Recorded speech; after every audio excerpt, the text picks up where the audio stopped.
ভাঙায় আসন পুনর্বিন্যাস নিয়ে কয়েকদিন ধরেই চলছিল বিক্ষোভ উত্তেজনা। সোমবার তা রূপ নিল সহিংসতায়।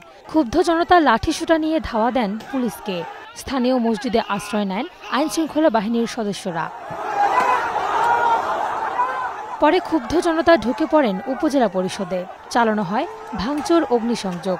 ভাঙচুর করা হয় থানাসহ পুলিশের গাড়িতেও। হামলার শিকার হন গণমাধ্যম কর্মীরাও। ভাঙার আলগী ও হামিরদি ইউনিয়ন আগে ছিল ফরিদপুর ৪ আসনের সাথে।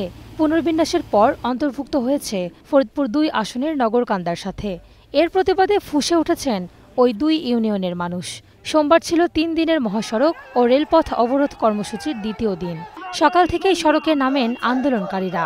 টায়ারে আগুন জ্বালিয়ে চলে বিক্ষোভ। রোববার ভাঙার আন্দোলন ইস্যুতে কড়া বার্তা দিয়েছিলেন স্বরাষ্ট্র উপদেষ্টা। তবে তা মানেনি আন্দোলনকারীরা, অব্যাহত রেখেছেন বিক্ষোভ। এতে পদ্মা সেতু হয়ে ঢাকার সঙ্গে ২১ জেলার যোগাযোগ বিচ্ছিন্ন। ভোগান্তিতে যাত্রীরা। আলামতটা পুড়িয়েছে, সামনে একটা গাড়ি পুড়িয়েছে, আর আমার অফিস রুমের অনেক ল্যাপটপ, কম্পিউটার, তারপরে টিভি আপনারা দেখলেন। ভিতরে কোথাও বাদ নাই, যেমন কোথাও বাদ নাই যে তারা ভাঙেনি। আমরা এখানে সুস্থভাবে সবাই ছিলাম। তারা লোকাল থানার ওই দিক থেকে আসার পরে হঠাৎ করে ২-৩ জন লোক প্রথম দৌড় দিল। দৌড় দেওয়ার তারপরে শত শত লোক একসাথে চলে আসলো। বাগেরহাটে ৪টি সংসদীয় আসন বহাল রাখার দাবিতে ডাকা হরতাল কর্মসূচি দুপুরে প্রত্যাহার হয়েছে। সর্বদলীয় সম্মিলিত কমিটি জানিয়েছে, সামনে দুর্গাপূজা, তাই সনাতন ধর্মাবলম্বীদের অনুরোধের প্রেক্ষিতে এই সিদ্ধান্ত নেওয়া হয়েছে।